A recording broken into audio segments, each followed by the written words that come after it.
5 মাসের নিখোঁজ 500 বিবাহিত নারী প্রথমে নিছক ব্যক্তিগত ঘটনা হিসেবে দেখা হলেও সময়ের সঙ্গে সঙ্গে একে ঘিরে গড়ে উঠেছে নানা আলোচনা ও জল্পনা। সামাজিক যোগাযোগ মাধ্যমে নানা পোস্ট ও মন্তব্য ঘুরে বেড়াচ্ছে। প্রশ্ন উঠছে, গৃহবধূরাও কি সংসার ছাড়ছেন স্বেচ্ছায়? স্থানীয় প্রশাসনের ভাষ্য অনুযায়ী নিখোঁজ নারীদের অনেকে প্রেমের সম্পর্কে জড়িয়ে গোপনে ঘর ছেড়েছেন। বিস্তারিত ডেস্ক রিপোর্টে। মোবাইল ফোন ও সোশ্যাল মিডিয়ার মাধ্যমে তৈরি হওয়া পরকীয়া বা রোমান্টিক সম্পর্ক তাদের জীবন পাল্টে দিয়েছে। কেউ কেউ বাইক থাকা যুবকদের হাত ধরে পালিয়ে গেছেন, কেউ বা স্বামীরই বন্ধুবান্ধবের সঙ্গে গড়ে তোলা সম্পর্কে জড়িয়ে পড়েছেন।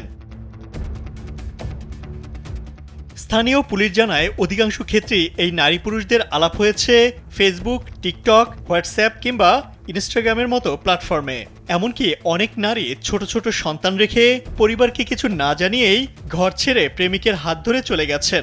অনেককেই পুলিশ উদ্ধার করার পর নারীরা স্পষ্টভাবে বলে দিয়েছেন, আমরা প্রাপ্তবয়স্ক, নিজের জীবন নিয়ে সিদ্ধান্ত নেওয়ার অধিকার আমাদের আছে। এ ধরনের জবাব সমাজে এক নতুন প্রশ্নের জন্ম দিচ্ছে।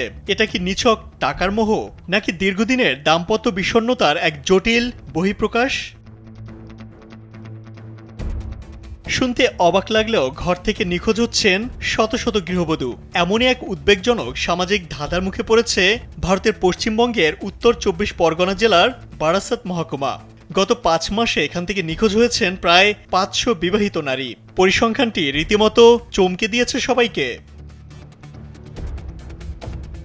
পুলিশ জানিয়েছে, 2025 সালের জানুয়ারি থেকে মে মাসের মধ্যে মোট 536 জন তরুণী নিখোঁজ হয়েছেন, যাদের মধ্যে প্রায় 90% বিবাহিত গৃহবধূ।